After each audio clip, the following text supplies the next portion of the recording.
Hi, this is your old Mad Dog here, and I'm on another of my training hikes today, the longest one actually that I've got planned in this series before we actually go on the Joggle charity walk. Today we're looking at 30 miles. That's from my house to my daughter's house at South Shore in Blackpool. Currently I'm just over 3 miles in. I've been on the path for about 55 minutes now, so that's about right. Just a bit better than 3 miles an hour at this time. When I got up this morning, it was blowing a hoolie and didn't look great. Grey skies, some rain about. I wasn't looking forward, but now it's about 8:45 in the morning, and I'm able to report the sun is out, and there's the sun. And also you can see that's Carlisle Bridge, which I on various previous vlogs I've tried to show you from a distance, and it's just like been a speck, but you can actually see it in all its glory now. The plan is 30 miles. I've not walked 30 miles in probably 15 years, and it's longer than any of the days on Joggle. We've got some 26-mile days, well, quite a few of them actually, but none longer than 26. So my figuring is, if I can get 30 miles in my legs today, that's going to bode well for the Joggle. Moving on to where we're going now, I'm going to go up over that bridge actually. There's a footway, you can walk across it and down the other side, and then I'll follow the river. You can't actually see too well here, can you? With all these trees, as per usual. So there's the river again, the River Loon, and I'm going to follow the path that takes me all the way down to a place called Conda Green, which is and there's a nice little pub there, the Stork Hotel. I'm going to get to the Stork in probably the next hour and a half. I would imagine I'll be there by then, and then moving on from there, some dodgy roads, narrow lanes where there's blind corners, cars screeching around. I know, because I've been one of those cars screeching around, so I need to sort of keep my wits about me again. It's good training for when we're up in Scotland in particular, where I think there's hundreds of miles of these sort of roads that I've got to navigate in a few weeks' time. So that's what we're going to do, up and over, follow the river, down to Conda Green, and then onto the lovely village of St Michael's, where I'll probably pick you up there. Okay? Thanks, and for now, bye. So I'm just I'm at Cockerham now, and so pleased to have some footpath ahead of me, and I've had like a half a mile or so behind me, because for the 3 miles prior to that it was just a bit of a verge, mostly on the road, and you never lose the fear of cars hurtling towards you, hoping that they're seeing you. You're obviously pushing yourself into the side, but will they lose control? will they see you and just catch you with the wing mirror or something? But worse than that, and there is worse than that, than these cars, is the motorcyclists. Herds of leather-clad middle-aged men who think they're TT Manx racers, and they sort of want to take the racing line on the inside corners of a corner I could be occupying on the other side. So naturally it's a little bit hairy, to say the least, but I've got to prepare myself for this, because it's not just about the fitness aspect of getting ready for this charity hike. It's also being alert to the traffic conditions, because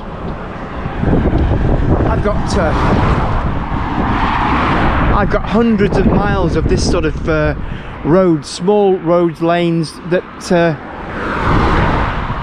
with lots of bends, and as I say, I can't emphasize enough how your heart's in your mouth, and you have to be alert all the time to the dangers of what may be coming around the corner.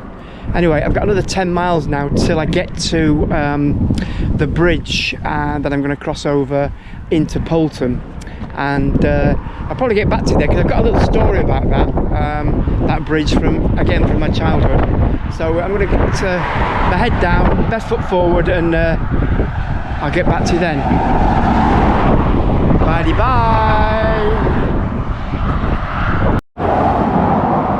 Okay, so I'm going to move down here a little bit. It's so noisy with the traffic. The wind's dropped now. That cold wind that sort of battered my face for the last 12 miles dropped away, and it's real, as was promised. You know, it's around about 3 o'clock now, and that was the time it said it would start to dissipate the cold wind, and it's getting warm now. The sun's out, it's beautiful. And that is the River Wye. The River Wye goes flowing out to sea, beyond Fleetwood, beyond Knott End. There's a ferry at Knott End. You can travel across to Fleetwood between the two, but do check on times. It doesn't always run. Sometimes it doesn't run for days. So if you're thinking about getting to Knott End and taking the ferry to Fleetwood, it's pleasant if it's running. So, and this is Shard Bridge. So this bridge is it's the gateway to a magical world, a kingdom of fun and laughter, of frolics. Because this Shard Bridge leads us straight across to Poulton, which gives way in its turn to Blackpool. So we're now around about 8 or 9 miles from a destination, but Blackpool, actually my daughter's that I'm travelling to, is the far end of Blackpool. I wish she'd have brought something a bit closer, because the walk would have been over much sooner. But no, so Blackpool. A little story. Back in the day, in the mid-60s, my father bought his first car, an Austin Cambridge, grey, cool, great family car. And it was his pride and joy. Of course it was his first car. Registration number 244 EOBA. That was it, 244 EOBA. Grey Austin Cambridge. And 2, or if we were lucky, 3 times a year, Dad would pack up the car and we'd head to Blackpool. Or to be more exact, we'd head to Lytham and the dunes at St Anne's. And on those dunes, Mum would unpack the picnic hamper. Dad had put up the windbreak. I'd scratch around in the sand. And after a while, Mum had decided it was time to eat, which is normally about 20 minutes after we got there. And so we had our fill of sandy sandwiches. I seem to remember corned beef was always one of the favourites, and yeah, cheese and pickle. Copious amounts of salad as well, I remember. Bread rolls, yeah, pop, lovely. But that wasn't the main highlight of the day for me. No, not by a long chalk. I couldn't wait till my parents had got fed up of sitting around in the sand and the wind blowing in the faces. So after about an hour and a half, we'd pack up again and we'd make our way to the Pleasure Beach at Blackpool. Now the Pleasure Beach was, of course, the most wonderful place for a child to go to. You always want to go to. A lot of the rides that are there now, the big rides, weren't there when I was going at age of 10, 11, back in the mid-60s. But a lot of the rides or the attractions that were there then still exist. The flying boats, the Noah's Ark. I think the Alice in Wonderland ride's still there. Wild Mouse, is that still there? I used to like the Wild Mouse. That was the scariest thing I went on, but I was only 10 or 11. So yeah, that was so this bridge represents to me the entrance to the kingdom of fun. And back in the day, when Dad crossed this river, there was a toll to be paid. I always remember he had to pull up. I was quite excited. I don't know why. Dad had to pay, I don't know what it was, a shilling, 1 and 6 back in the day, 5p, 7.5p in today's money. I don't know. But he had to stop the car and he had to pay the man in the hut to cross the river. Was it here? I mean, it was a long time ago. It certainly wasn't this bridge. I mean, this bridge is far too modern for that, but maybe it's further down the river. But anyway, we always came the back road, the way I've just walked now, the most terrifying walk I've had in a long time, as I mentioned earlier, with cars and motorbikes.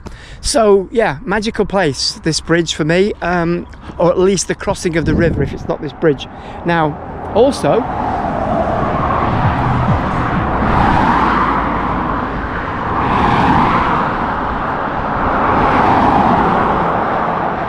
the Shard Tavern over in the distance there.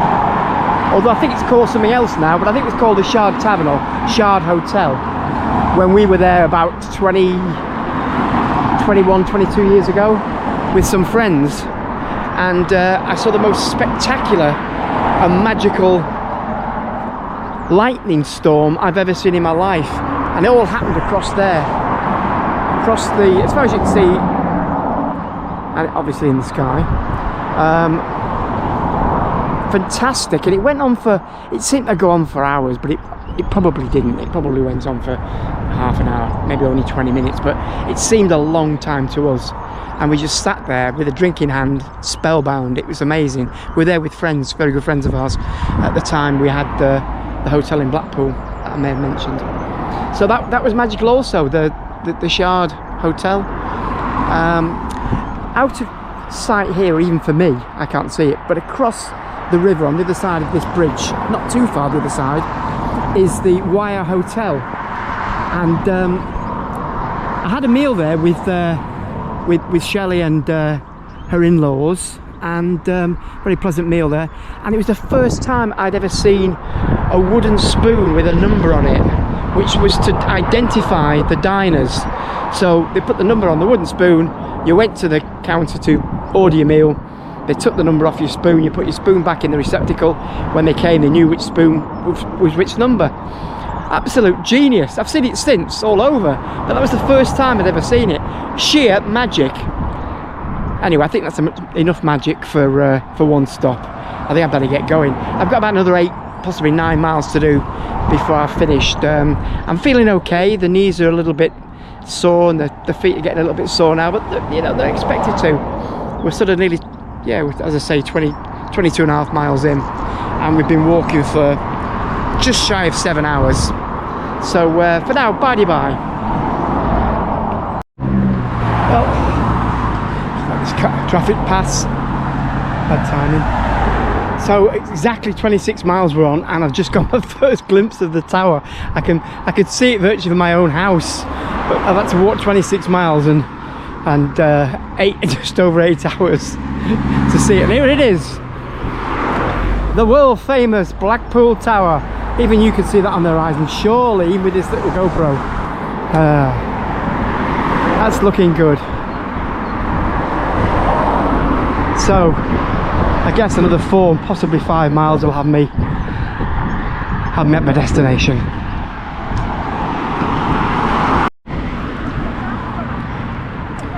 So we're just passing Stanley Park now in central Blackpool. Had many a good run round there. All of the Blackpool Autumn Break and the Spring 10k. A lot of traffic. So it's well 27 and a half miles now, about two and a bit miles to go. I think this is probably the last time I'll be filming anything. There's not really much you can see through those trees, but that is Stanley Park. A lovely place if you get a chance to get to Blackpool. Don't just go along the Golden Mile and the Pleasure Beach, as much fun as that is. Get yourself across to Stanley Park. It's free to go in, and it's wonderful to wander around there. Okay, as I say, I think that might be just bye-bye now until the end. Well, there's 30 miles on the clock, as it were. So my walk's done. I'm about 200 meters from my final destination, and oh look, there's the big one. And yeah, the legs and the feet are feeling a bit tired now, and the brain's certainly feeling a little bit worse for wear. It probably needs a bit of a caffeine boost. But truth to tell, if push came to shove, when all said and done, at the end of the day, I think I'm still good for another 4 or 5 miles. So really pleased with today, bearing in mind that there's no days on joggle I do more than 26 miles. So, you know, I'm 4 miles to the good here in credit. Okay, not so much climbing, just over 1,000 feet, which over the course of the day isn't a lot, but yeah, I'm very pleased. Yeah, I'm very pleased. I hope for Sunday lunch. Bye.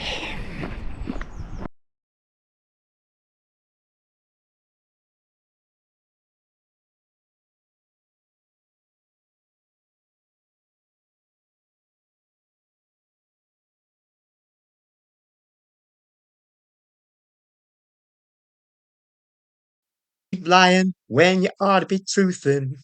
You keep losing when you ought to not bet. You keep saying when you ought to be changing. Now what's right is right, but you ain't been right yet. Well, these boots are made for walking, and that's just what they'll do. And one of these days, these boots are gonna walk all over you. Do. Well, naturally, the trail shoes, but you know, each to their own. Bye bye. Oh, there's a bit more. Oh, the charity bit, yeah. Yeah, just give Gary Taylor, hyphen 12, just give him. Thank you very much for watching.